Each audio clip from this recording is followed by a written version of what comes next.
Alors le projet Hotspot l'Odyssée végétale, c'est un projet qui est en lien avec la préservation de la nature et les écosystèmes.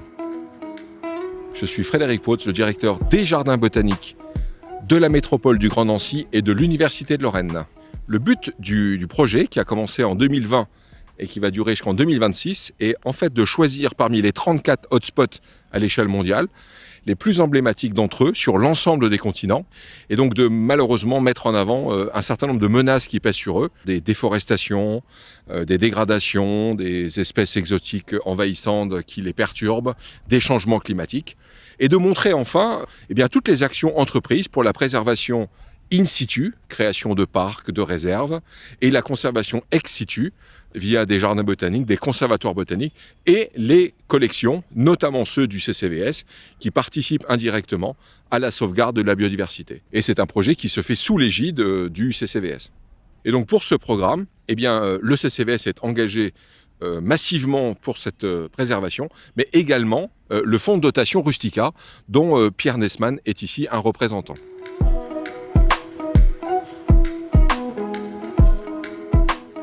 Je suis rédacteur en chef adjoint du magazine Rustica Pratique et Rustica Hebdo.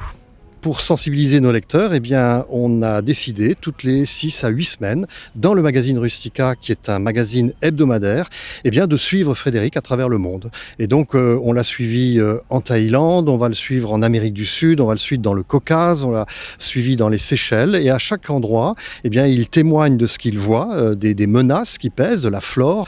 Et c'est ce qu'on essaye de faire dans ces articles avec Frédéric, c'est de toujours prendre une plante un peu emblématique que les gens ont chez eux. Et donc, ces plantes vertes que l'on a chez soi, elles ont une histoire. Elles sont originaires d'une région à l'autre bout du monde, que peut-être à cet endroit-là, elles sont menacées. Et donc, voilà, c'est ce qui rattache nos lecteurs français à ces différentes parties du monde via le voyage de Frédéric, via les plantes. Et toutes les semaines, effectivement, au travers de ce magazine, on peut trouver son reportage et son parcours.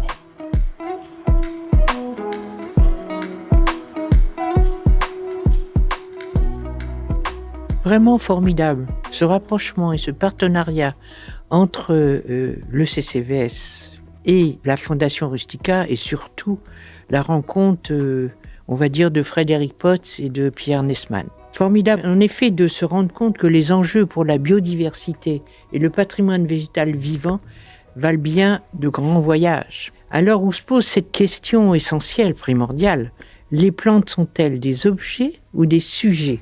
Et c'est bien dans cet esprit que Frédéric Pautz travaille. C'est cette curiosité qui l'a poussé, d'ailleurs, directeur des jardins botaniques de Nancy, à poursuivre ses grands voyages, après, entre autres, sur les traces de Bougainville qu'il avait fait pour le CCVS et qui, en son temps, avait permis de faire une grande exposition au Sénat.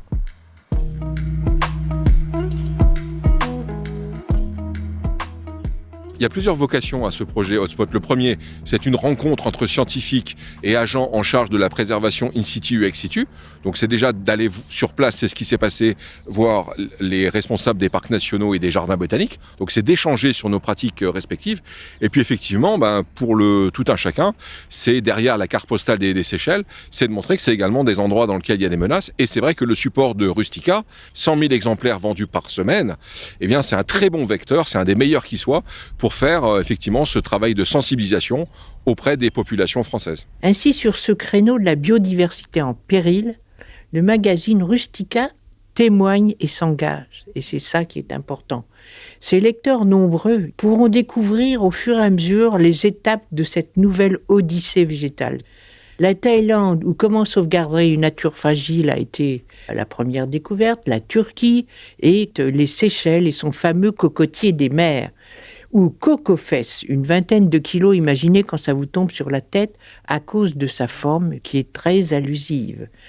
Il ne pousse à l'état sauvage qu'aux Seychelles, mais il est carrément en voie de disparition à cause du trafic commercial des graines. Et pour compléter les témoignages du magazine de Rustica sur cette odyssée végétale, vous pouvez aussi donc découvrir dans Hommes et plantes les articles de ce fameux Cocofès et de ses plantes dérivantes, ainsi que l'expédition sur les traces de Bougainville.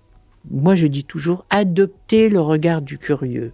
adopter la plante attitude en lisant sur les traces de Bougainville, c'est le numéro 78, les palmiers des Seychelles, c'est le numéro spécial 29, la vallée de Mai, le numéro 82, les plantes dérivantes, numéro 75. Si après ça, vous n'avez pas envie de voyager, on n'y comprend rien.